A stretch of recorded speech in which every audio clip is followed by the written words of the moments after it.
Hello guys, welcome to my channel. How are you all doing? So guys, there's this viral story that have been going around or circulating on social media, on Instagram, TikTok and Twitter. So guys, people are shocked at the brutality of this murder. So two white farmers shot two black women to death. You heard me right. Two white farmers shot two black women to death. And not only were they killed, not only did they shoot them, he fed their remains to his pigs.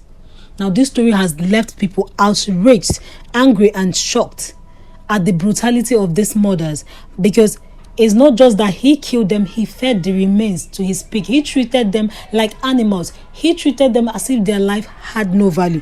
Now, this story happened in Limpopo in South Africa in a village called Sebai on 17th August 2024. Now, this village is known for its high poverty rate.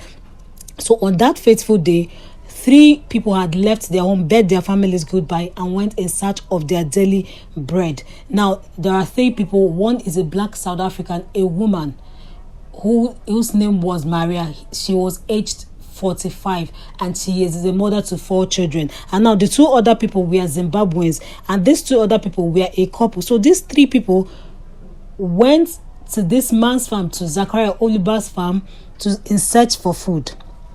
Now, villagers usually go to this man's farm because he usually dump expired foods or expired dairy products on his pigsty or in his farm. So the villagers always go there to scavenge for expired products in order to at least feed, because the poverty rate there is very high. Now, according to the villagers, the farmer had already complained about trespassing on his property. He has issued out threats and all sorts, but the villagers, due to poverty or economic hardship, would always go to the farm to still look for expired products or dairy product which was dumped there. Now, on that fateful day, they had gone to the farm as usual, but this time around they met their doom, because Zachariah Oliba, the owner of this farm, had shot at them and killed these 2 women. Now, only one person escaped, and that was the only male among them, the husband of the Zimbabwe woman, who was aged 35. Now, this man ran for his life, flee for his life, like about 200 meters away from the crime scene. And then when he must have caught his breath, he found his family doctor, who came in with her husband to pick him up because he was bleeding. He was also shot, and they took him to the hospital. Now, he related what happened to him to them, and they decided that he would call the police and he will report. Now, he called the police and he informed them of the shooting. And guys, guess what happened? The police did not take any action. They were nonchalant about it. In their mind, they will be like they were trespassing, so whatever happens to them should happen to them. So the police took no action, didn't do anything, didn't go to the farm to verify whether this story is true. To them, it was like a folktale. So they didn't. The police had come under fire because of this particular action. Had it been they went to that farm that day, they could have at least, it's possible that these women would be alive today. So towards the evening, the son of one of the deceased, Maria, the black South African woman, was getting worried, and then he started searching for his mother. He searched everywhere and he didn't find his mother. Was nowhere to be found. So the next day, he had gone to Bologwani hospital, a hospital close to them, to search for his mother, all to no avail. The next day, he had gone to the police to file a missing persons report. The police people had told him to go home, that they will take actions on it. Now, when he was at home, resting at home, the police people called him and told him that he should come to Zachariah Oliba's farm. Released.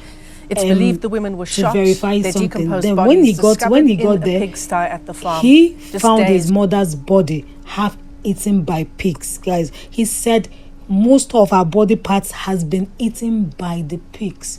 Guys, this is so saddening. This is so heartbreaking. Imagine looking for someone, looking for your relative, your mother or your father or whoever is close to you, and you discover that not only were they killed, they were fed like animals to the pigs. He said that this memory is going to remain with him forever.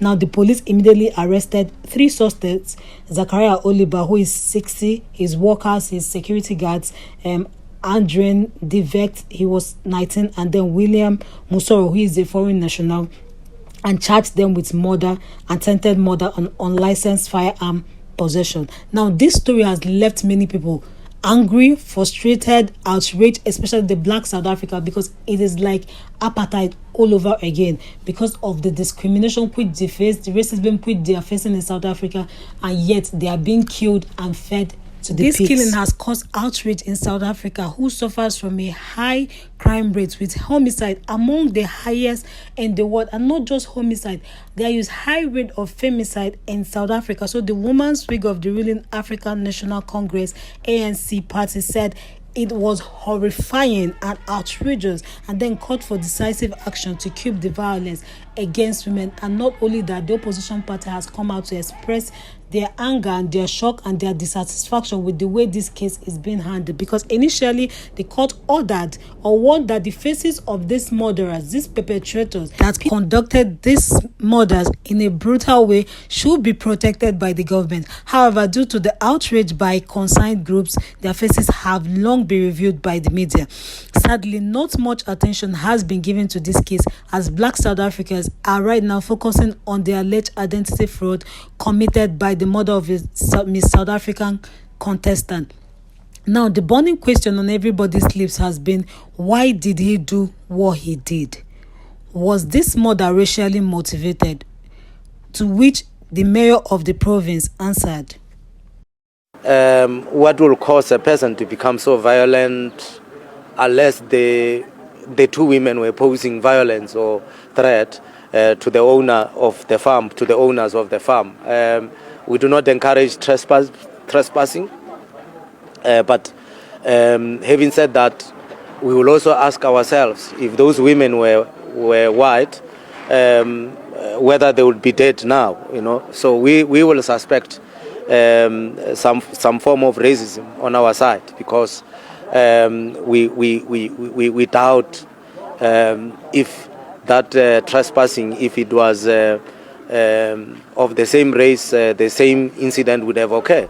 Now, imagine if it was a white man, would the farmer had done what he did? Because his actions clearly stated that he did it because these people are black people and he has no respect or no value for black people. I bet his defense would be that they were trespassing on his property or they were trying to steal from him. But even if they were actually trying to steal from him, he couldn't have taken laws into his hands, because 4 children have been rendered orphans by his actions. And sadly, the justice system in South Africa is weak and appropriate justice might not be rendered. Again, this calls to action on how black South Africans are being discriminated and oppressed in their own countries. I'll keep you guys posted on this topic. Please do not forget to like, share and subscribe to my channel. I would like to hear your thought on this issue. Till we meet again, stay safe. We do not encourage motivated murder and attack. Well, I did ask that question to the mayor as well about how he viewed the matter, if it was racially motivated, and this is what he had to say, Aldrin. What will cause a person to become so violent, unless the two women were posing violence or threat to the owner of the farm, to the owners of the farm. We do not encourage trespassing, but having said that, we will also ask ourselves, if those women were white, whether they would be dead now. So we will suspect some form of racism on our side, because we doubt if that trespassing, if it was of the same race, the same incident would have occurred. All right. Well, we kept on asking about her whereabouts. On Tuesday, she was found dead with a gunshot wounds inside a pig enclosure. Her remains were kept with the pigs, so this is painful to us. She left 4 children. It hurts. We have never seen something like this. Called to come to the farm to check the situation which had just unfolded. They found the remains of their loved one in the pig's enclosure. The pigs had already started consuming them. This means that the suspect wanted to dispose of the evidence. The media has been instructed not to show the images of the suspects. Investigations are still ongoing the defense is still consulting with the accused. Regarding his specialization in pigs, there is pig farming, apparently, but this I also, like I said, haven't been able to confirm. The only people I have spoken to is some of his family members who has instructed me with via the advocate. The matter has been postponed to next week Friday. Katlehonyoni, SABC News, Mankweng.